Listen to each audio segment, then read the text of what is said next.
खुलुमबाय स्टुडियाव दं आं भाग्यश्री बसुमतारी मिरु दुलाराय बर' फरायसा आफादा गिबिसिन मुंख्लं जानाय सुजित नार्जारिनि मुङाव 38थि बड'लेण्ड मुंख्लं सान फालिदों।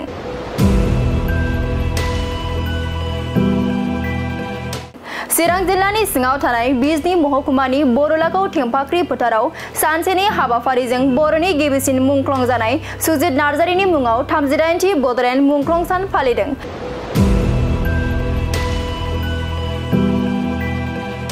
बे हाबाफारियाव मिरु दुलाराय बर' फरायसा आफादनि आफादगिरि दिपेन बर', नेहाथारि कनेन्द्र बसुमतारी, चिरां जिल्ला दुलाराय बर' फरायसा आफादनि आफादगिरि नेहाथारिजों लोगोसे मोन 7 दख'राफोरनि आफादगिरि नेहाथारिफोरजों लोगोसे बिबानगिरिफोर आरो चिरां जिल्लानि सिंनि बर' आफादफोरनि गौथुमफोरनि दैदेनगिरिफोराबो बाहागो लाफैनानै हाबाफारिखौ मेहेरगोनाङै बारहोहरो। लोगोसे बे मुंख्लं फालिथाय फोरबोजों लोब्बा लाखिनानै मिरु दुलाराय बर' फरायसा आफादनि आफादगिरि दिपेन बर'नि बेसेनगोसा बिबुंथिखौ फैजों खोनासंना लानि।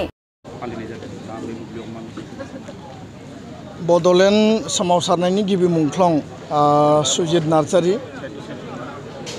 दिनै बिथांनि मुंख्लं सान 38थि आरो बे गिबि मुंख्लंनि मुङैनो गासै बड'लेण्ड सोमावसारनायाव मुंख्लं जालांनाय गिबि मुभमेन्टआव 6 बोसोरनि मुभमेन्टआव मुंख्लं जानाय 1135 जन बै समनि मुंख्लं आरो गासै बड'लेण्ड सोमावसारनायाव एबसुनि आन्दलन, बिएलटि आन्दलन आरो उननि समाव एनडिबि आन्दलन दिनै जोङो प्राय 5,000निबो बारा बर' हारिनिफ्राय मुंख्लं जालांबाय आरो दिनैनि साना बे 12 जुन सुजित नार्जारि बिथाङा जेला गुवाहाटीनि जाज फिल्डआव बड'लेण्ड सोमावसारनायनि गिबि मास रेलि हिसाबै बड'फा उपेन्द्रनाथ ब्रह्मनि दैदेननायाव जि मोनसे जाज फिल्डआव सुबुं गौमा लानाय जादोंमोन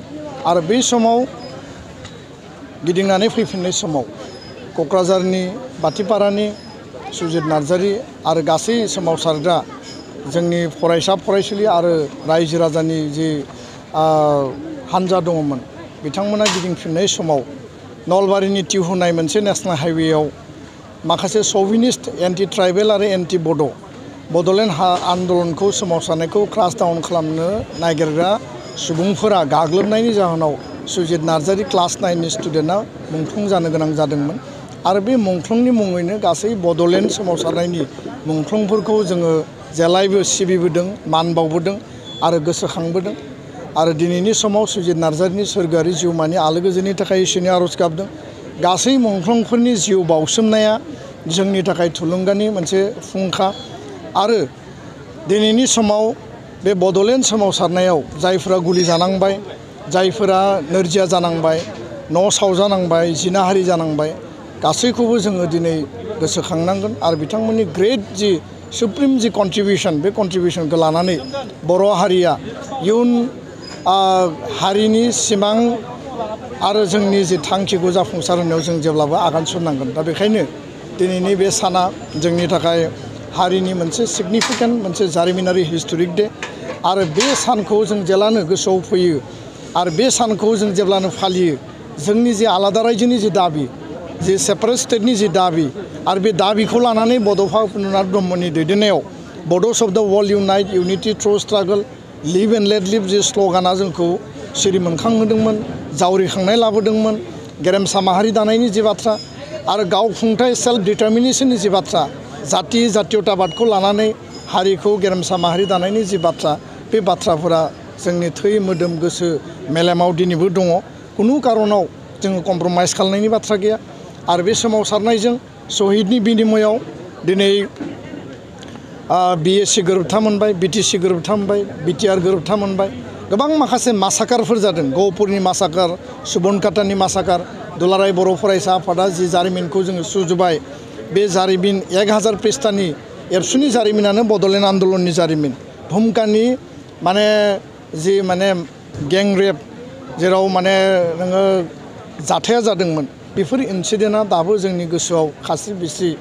माने साननायखौ बा बै जाथायफोरखौ दिनै जों गोसोखाङोबा जोङो गोजांस्रिउ मोनो। थारैनो बर' हारिया दिनै गावनि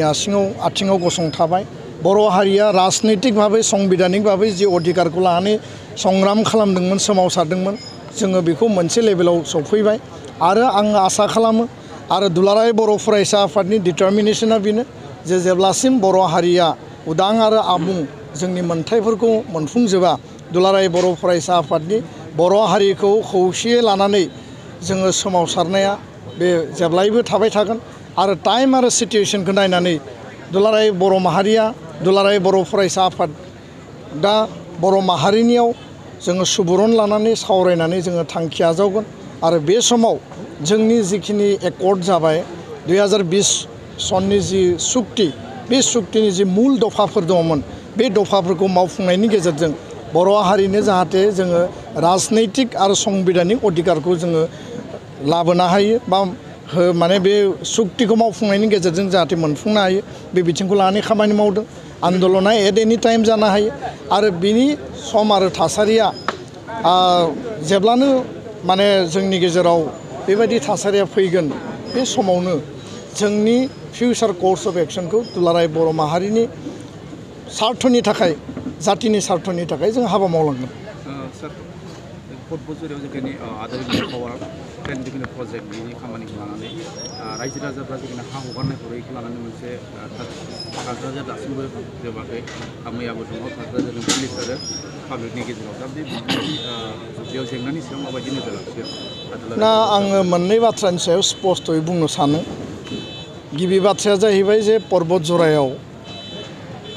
जे फाग्लि जरा होननाय जे मोनसे पार्ट दङ बे पार्टआव प्राय 3000 बिगा बे ओनसोलखौ माने थार्मेल पावार प्रजेक्ट बेयाव गायसननो थाखाय एडभान्टेज आसाम सरकारा जि खुंफुंदोंमोन आरो बे खुंनायनि उनाव बे प्लटखौ बा बे एरियाखौ जिहेतु बियो माने PRF बा माने मोनसे हाग्रा ओनसोल आरो बेखौ लानानै आसाम सरकार बिटिआर काउन्सिला बेयाव थार्मेल पावार प्लान्ट बहायनो थाखाय बा गायसननो थाखाय बिथांमोना बेखौ सार्भे खालामदों बिथांमोना बेखौ एसेसमेन्ट खालामबाय थादों आरो बिनिनो पार्ट हिसाबै गोबां माखासे बेयाव रायजो राजानि जि रिसेन्टमेन्ट रायजो राजाया बिथांमोननियाव गिनाय दङ साननाय दङ जिहेतु आं गावबो भिजिट खालामदोंमोन माखासे सुबुंखौ आं लोगो हमदों गासै रायजो राजा पाब्लिकखौ आं लोगो हमनो हायाखै माखासे दल संगठनजों रायज्लायनानै फैदोंमोन जे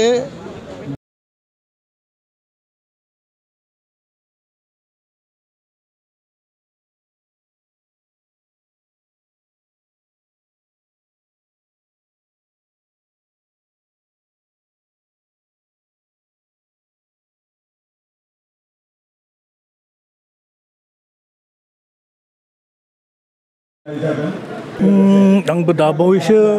खोनानो मोनदों जे पर्बत जरायाव 3600 बिगास अफ लैंड आदानि ग्रुपनो पावर प्रोजेक्ट बानायनो थाखाय एलटमेन्ट होनायनि बाथ्रा सानदों गभर्नमेन्टआ आरो लोगोसेनो जोङो ससियेल मिडियायाव नुनो मोनदों बे लकेल मानसिफ्रा गासैबो बेखौ प्रोटेस्ट खालामदों अपोज खालामदों बे बिटिआरनि हा आरो ट्राइबेल बेल्टनि हा तो ट्राइबेल बेल्टनि हाखौ बोरैहाय नन प्रोटेक्टेड क्लासनि मानसिनो हगारनो बेथ' माने आनल'फुल जादों आरो इलिगेल होननानै जा लकेल मानसिफ्रा प्रोटेस्ट खालामदों आरो बेनि सोमोन्दै जों गुवारैसो सावरायगोन दा आं खावलायनो आं सानदों बिटिआर गभर्नमेन्टखौ आरो बिटिआरनि चिफ बिथां प्रमद बर' बिथांसिम आंनि खावलायनाय थाबाय जे लकेल मानसिफोरनि जाहाथे खहा जाया आरो जोंनि हा हुफोरखौ जाहाथे इलिगेलि ट्रान्सफार खालामा आरो एग्रिकालचारेल लेन्डफोरखौ जाहाथे कमार्शियल लेन्डसिम माने कनभार्ट खालामा बे कनभार्सनखौ स्टप खालामनानै जा लकेल मानसिफोरजों मोजाङै सावरायनायनि गेजेरजों बे इस्युखौ रिजल्भ खालामनो थाखाय आं बिथांसिम खावलायहरदों आरो स्टेट गभर्नमेन्टसिमबो आं खावलायहरदों दाथ' लेन्ड साबजेक्टआ बिटिआरनि जाहैबाय दा बिटिआर गभर्नमेन्टआनो अल इन अल आरो बिटिआर गभर्नमेन्टनि दैदेनगिरि बर' बिथाङाथ' मिथिखागौ chapter 10 Assam land and revenue regulation एक्टनि चेप्टार 10आ बेसेबां स्ट्रिक्ट बेवहाय लिज होनो हाया फाननो हाया बायनो हाया आदार देन प्रटेक्टेड पिपल प्रटेक्टेड पार्सन नङाब्ला रावबो बेवहाय हा बायनो हाया लिजआव लानो हाया अकुपाइ खालामनो हाया बे गभर्नमेन्ट लेन्डआनो जा बा नन केडेस्ट्रियेल लेन्डआनो जा ओंखायनो बे हाखौ माबोरै एसेबां बुरजा 3600 बिघा हाया मामुलि हा नङा दा दानिसिम जोंनि बर'फ्रानो फरेस्ट राइट एक्टआव हाखौ मोननो हायाखै लेन्ड टाइटेल मोनजोबाखै चिराङावबो मोनाखै क'क्राझारावबो गोबां मानसिफ्रा लेन्ड टाइटेलनिफ्राय बन्सित जानानै दङ डिप्राइभ जानानै दङ थ' बिथांमोनखौ आरो लेन्डलेस ट्राइबेलफोरखौ जे फज'ना होयोब्लासो बारा साबसिन होननानै आं सानोमा आंनि माने ट्राइबेल संघनि जानानै बे आंनि भिउ जे बेपारि एबा इन्डास्ट्रियेलिस्टफोरनो जोंनि ट्राइबेल बेल्ट ब्लकनि हाखौ होआलासिनो जोंनि लेन्डलेस मानसिफोरखौ बेहाय रिहेबिलिटेट खालामब्लासो जोंनि मानसिफ्रा अरायसम माने गोजोनहै माने थानो हागोन होननानै आं सानो थेंक इउ आदानि प्रब्लेम हाखौ फानबाय होननाय मोनसे सर्सआ सोलिदों रायजो राजाफोरनि गेजेराव दा बेनि बेलायाव ट्राइबेल समाजाव मा भिउ दा बेसेबां अथेन्टिक बे निउजआ आं डिटेइलाव खोनानो मोनाखै जोंहा पर्बत जराव जा ट्राइबेल संघनि इउनिट दंखायो निरन्जन ब्रह्म बिथाङा आफादगिरि आरो जोंनि सेन्ट्रेल